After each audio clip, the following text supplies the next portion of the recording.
Asia মহাদেশ এবং গোটা বিশ্বের মধ্যে র্যাঙ্কিং 1 নম্বর ব্যাংক হিসেবে প্রতিষ্ঠিত হয়েছে। এটা বাংলাদেশের জন্য সুনাম এবং 3 কোটি গ্রাহক সুদবিহীন লেনদেন করতেছে। সেই ব্যাংককে আপনারা ধ্বংস করে দিবেন না।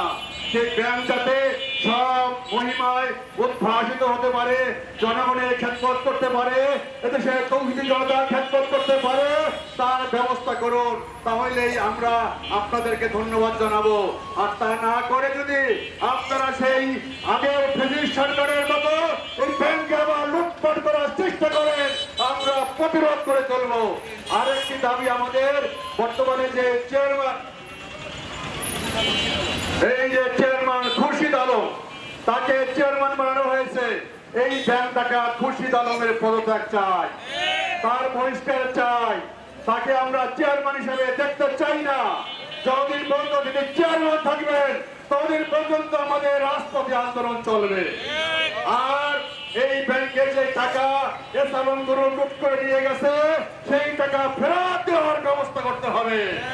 আর যে সমস্ত কর্মকর্তা কর্মচারী এসালন গ্রুপের হাজার হাজার কর্মকর্তা কর্মচারী, এক প্রক্রিয়া উপজনের 10,000, অতএব এই সমস্ত ধান্দাবাজ চোর ডাকাতদের যারা কর্মচারী, তাদেরকে পরিষ্কার করতে হবে এবং তাদেরকে ব্যাংকে আর ঢুকতে দেওয়া হবে না।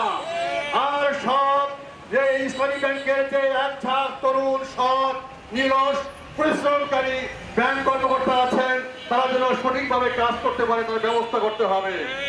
তাই এই কথা বলেই আমি আমার বক্তব্য শেষ করছি। আসসালামু আলাইকুম ওয়া রাহমাতুল্লাহি ওয়া বারাকাতুহু।